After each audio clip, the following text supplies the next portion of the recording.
તો રાજ્યમાં અત્યારે એક તરફ સાબર ડેરીને લઈને વિરોધ થઈ રહ્યો છે, ત્યારે બરોડા ડેરીને લઈને પણ સમાચાર મળી રહ્યા છે। બરોડા ડેરીને લઈને ફરી એક વખત વિવાદ સામે આવ્યો છે। બરોડા ડેરીના ડિરેક્ટર કુલદીપસિંહ રાઉલ સામે રાજપુર દૂધ મંડળીના સભાસદોએ ગંભીર આક્ષેપ કર્યા છે। રાજપુર ગામની દૂધ મંડળીમાં બરોડા ડેરીના ડિરેક્ટરને નામે દૂધ ભરાતું હોવાનો આક્ષેપ છે।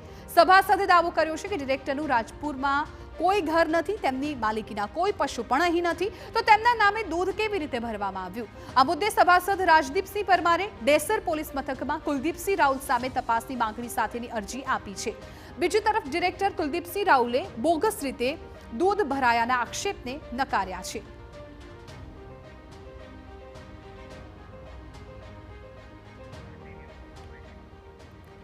તો બરોડા ડેરીના ડિરેક્ટર કુલદીપસિંહ રાઉલજીએ પોતાના પરના આક્ષેપ નકારવાની સાથે આક્ષેપ કર્યો છે કે સાવલીના ધારાસભ્ય કેતન ઇનામદારના મળતિયા દૂધ મંડળીના પ્રમુખ મંત્રીઓને હેરાન કરે છે।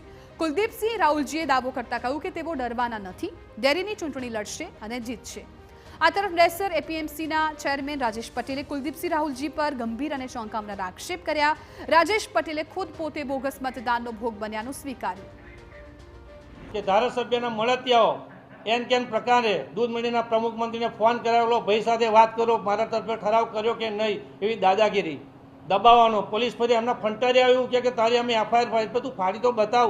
2025ની ડેરીની ડિરેક્ટરની ચૂંટણીમાં ગઈ વખત 75 મત આવ્યા હતા। આજે છાતી ઠોકીને કહું છું કે મારા દૂધ મંડળીના પ્રમુખ મંત્રી પર એટલો ભરોસો અને વિશ્વાસ બે પેદા કર્યો છે કે આ વખત 75 નહીં પણ 76 મત સાથે જીતીને બહાર નીકળવાનું। મને દૂર કરવાનું કારણ એમને એક જ હતું કે આ ધારાસભ્યના ખાસ એવું સમજતા હતા, એટલે મને દૂર કરવાનું ડેરીમાંથી બી કારણ એક જ હતું કે ભાઈ આ ઉમેદવારી મારી સામે કરશે ને મને નડશે।